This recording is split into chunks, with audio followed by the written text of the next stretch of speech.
আচ্ছা, আজকের যে টপিকটা আছে সেই টপিকটা হচ্ছে আলো বা লাইট।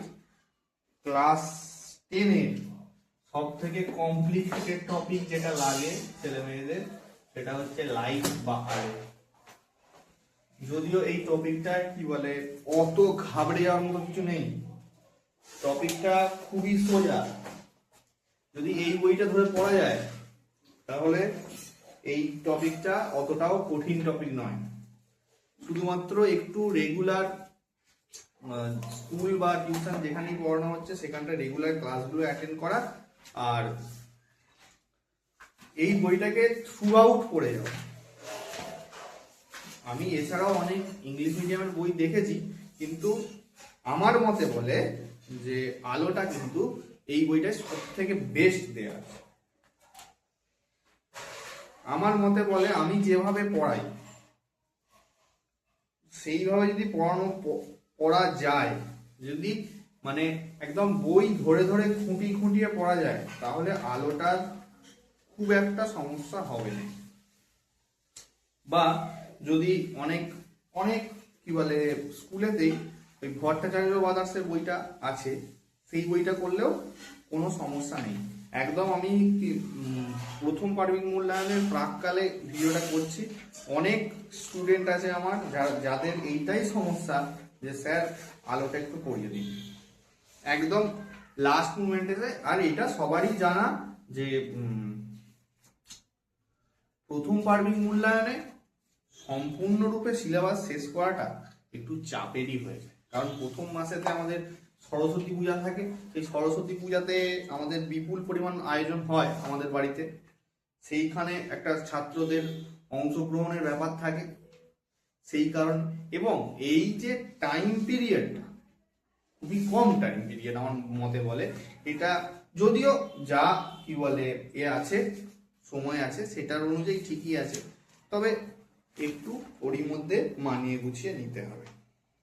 আচ্ছা, কিছু কিছু জিনিস যেগুলো আমাদের প্রথমে পড়তেই হবে, বা আমি ফিজিক্স ওয়ালাতে যখন ক্লাসগুলো পড়াই সেক্ষেত্রে যখন আমি যে জিনিসগুলো সবাইকে মনে রাখার চেষ্টা করতে বলি সেই জিনিসগুলোই আমি এখানে একটু বলার চেষ্টা করছি। যেমন গোলীয় দর্পণ। আচ্ছা, প্রথম কথা হচ্ছে আমাদের এইখানে কিন্তু আলোর গতিপথ সম্পর্কে আমরা পড়ব। আলো সম্পর্কে আমরা খুব কম জানলেও এইখানে কিন্তু আমরা আলোর গতিপথ সম্পর্কে, শুধুমাত্র গতিপথ সম্পর্কে, যে আলোটা কোন দিক থেকে কোন দিকে যাচ্ছে, এদিক ওদিক হচ্ছে। তারপরে যখন আমরা লেন্স পড়ব তখন আলো নিয়ে কিছু বিস্তারিত আলোচনা আছে, তার যে তরঙ্গায়িত ধর্ম ওইসব আছে আর কি। আচ্ছা, আমরা এখানে দর্পণটা সম্পর্কে একটুখানি জানি। দর্পণ জিনিসটা কি? দর্পণ মানে হচ্ছে যে আমরা যেটাকে সহজ কথায় বলি আয়না। দর্পণ মানে হচ্ছে আয়না। আচ্ছা, এইখানে কতগুলো ওয়ার্ড আছে, ঠিক আছে? যেই ওয়ার্ডগুলো খুব লাগে সেই ওয়ার্ডগুলোর মানে আমি আগে বলে দিই। এই ওয়ার্ডগুলো সম্পর্কে কিন্তু সবারই কি বলে একটু কনফিউশন থাকে, এইগুলো আমি একটুখানি বলে দিই, ঠিক আছে?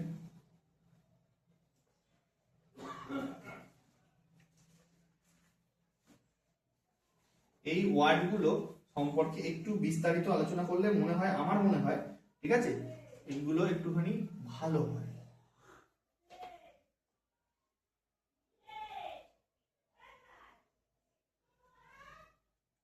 এই ওয়ার্ডগুলোর মানে কি?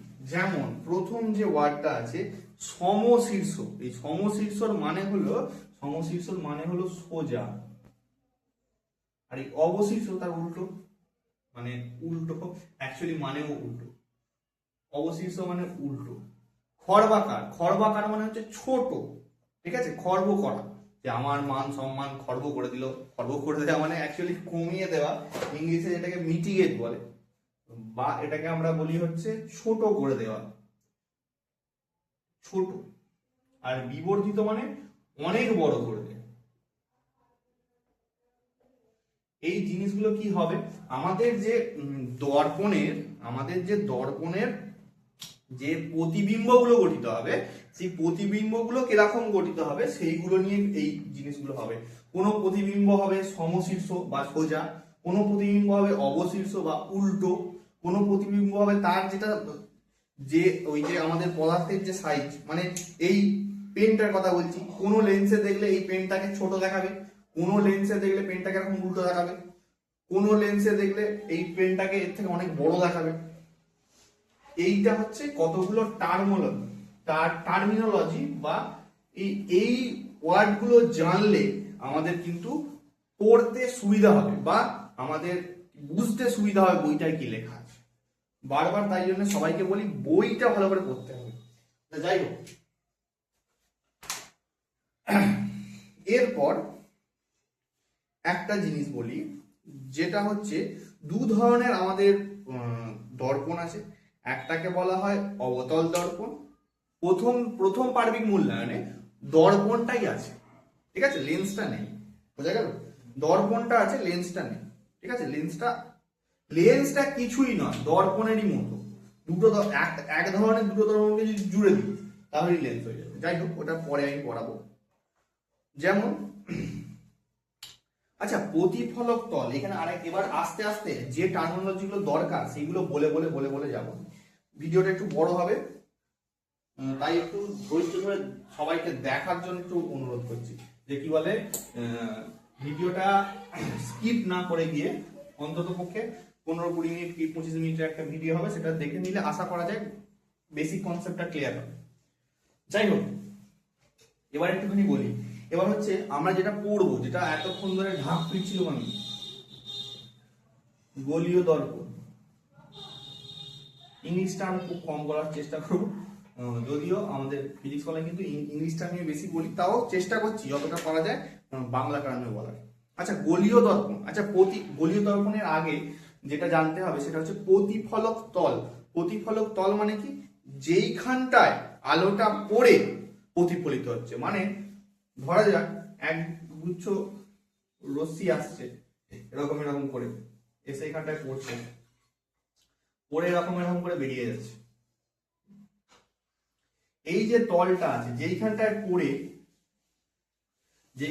পড়ে রশ্মিগুলো বেরিয়ে চলে যাচ্ছে, সেইগুলোকে বলা হচ্ছে প্রতিফলক তল। এর প্রতিফলক তল হচ্ছে এইটা।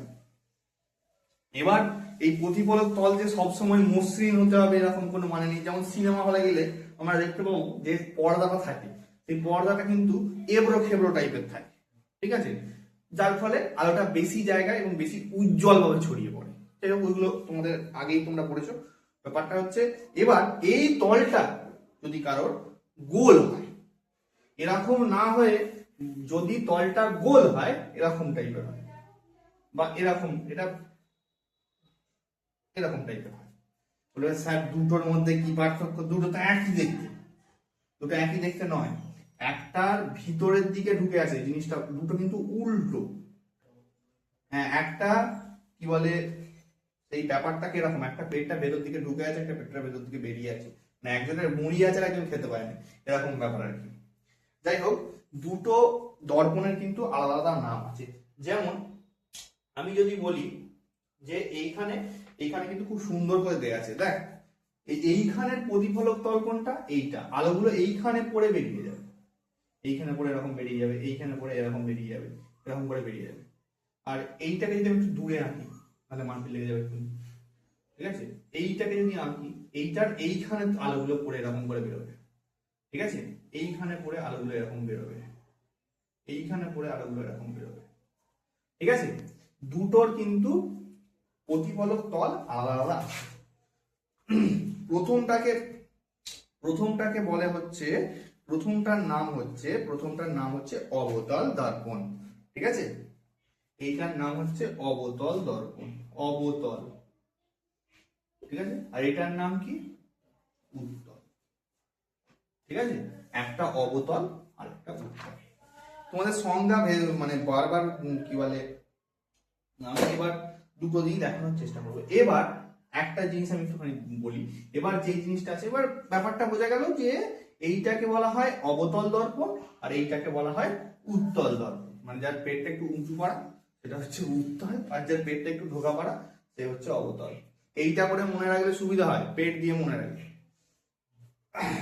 যে যার পেটটা একটু উঁচু পাড়া সে হচ্ছে অবতল উত্তল, আর যার পেটটা একটু নিচু পাড়া সেটা হচ্ছে অবতল। আচ্ছা, এবার আমরা এতক্ষণ ধরে দর্পণের প্রকারভেদ করলাম। এবার কি করব, এবার হচ্ছে দর্পণের বিভিন্ন অংশ, ঠিক আছে, এটাকে বলা হয় মেরু।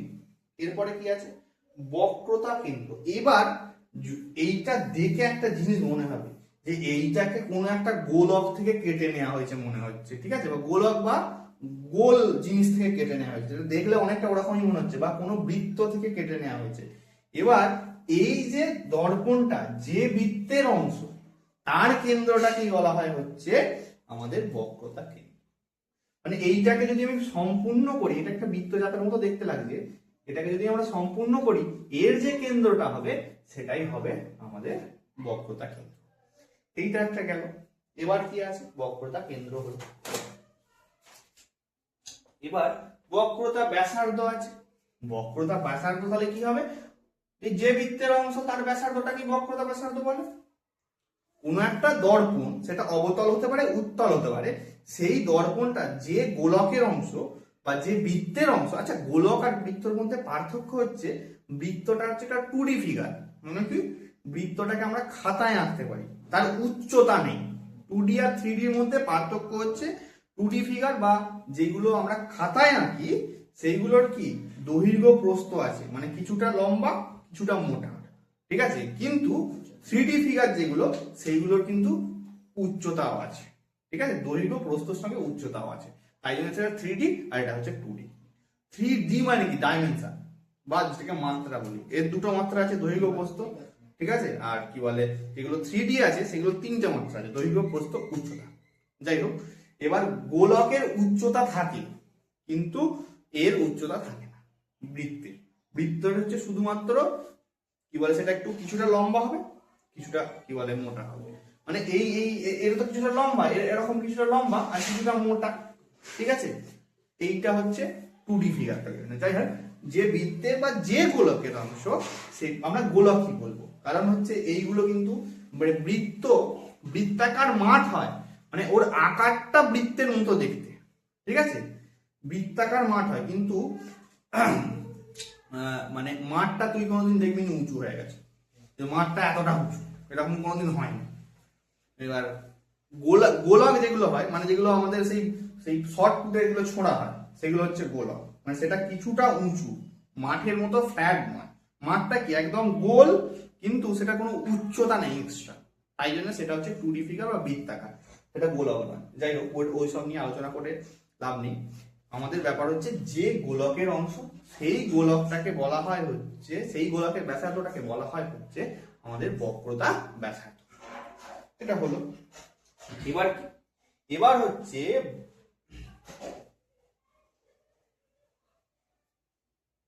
এরপরে যেটা আছে সেটাকে বলা হয় প্রধান অক্ষ, ঠিক আছে।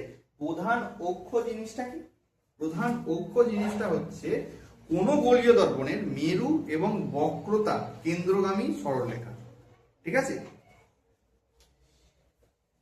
অ্যাকচুয়ালি এইটাকে যদি আমি একটুখানি বাড়িয়ে দিই তাহলে এটা প্রধান অক্ষ, আর এইটার ক্ষেত্রে প্রধান অক্ষ কিন্তু এটাকে ছেদ করে বেরিয়ে যায়। আচ্ছা, এইটা একটুখানি ভাব, এই ছবিটা এরকম করে বেরিয়ে গেল আর এই ছবিটা এরকম করে এরকম হলো কেন, যদি এই ছবিটার কথা ভাবি, ঠিক আছে, এই ছবিটার কথা ভাবি, তাহলে এইটা যে বৃত্তের অংশ সেটা এই দিকে হবে। আমি বলেছি কি যে এর যে কেন্দ্রটা আছে, কেন্দ্র বিন্দুগামী যে সরলরেখাটা থাকবে সেটাই হচ্ছে এর কি বলে প্রধান। এইটার ক্ষেত্রে এইটা প্রধান অক্ষ, ঠিক আছে, এবং এইটার ক্ষেত্রে এইটা প্রধান। প্রধান অক্ষ মানে হচ্ছে মেরু এবং তার যে কেন্দ্র, বক্রতা কেন্দ্রগামী যে সরলরেখা সেটাই হচ্ছে আমাদের প্রধান অক্ষ। এবার হচ্ছে, এবার কিছু কিছু জিনিস আছে। এবার আমরা এতক্ষণ কি বলে বলছিলাম যে লেন্সের কোণটাকে কি বলে, মানে লেন্সের কোন অংশটাকে কি বলে, সেইটাকে বলা হয় হচ্ছে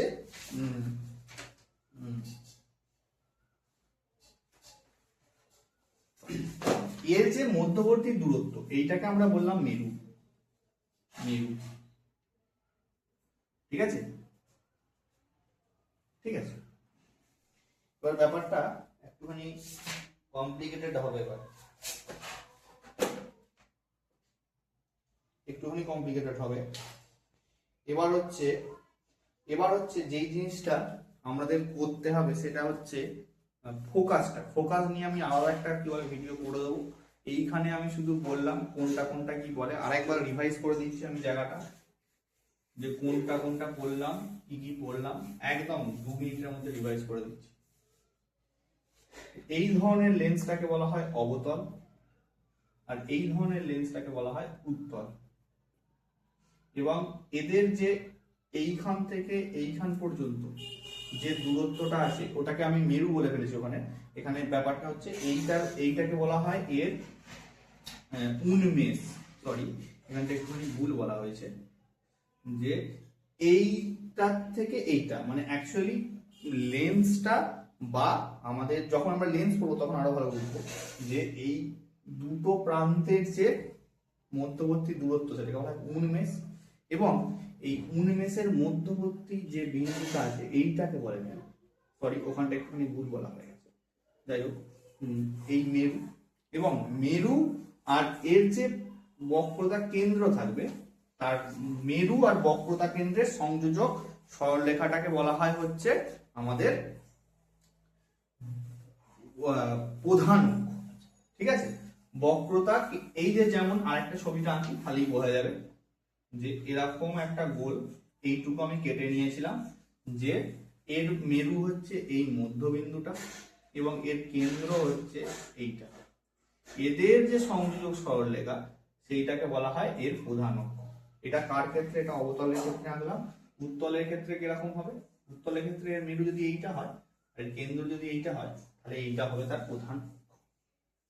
এইগুলো আমরা আজকে পড়লাম, এবং এর পরবর্তী যে ভিডিওটা হবে সেই ভিডিওটা থাকবে হচ্ছে যে আমাদের যে কিরকম ধরনের প্রতিবিম্ব গঠন হয়, প্রতিফলনটা আমরা পড়ব।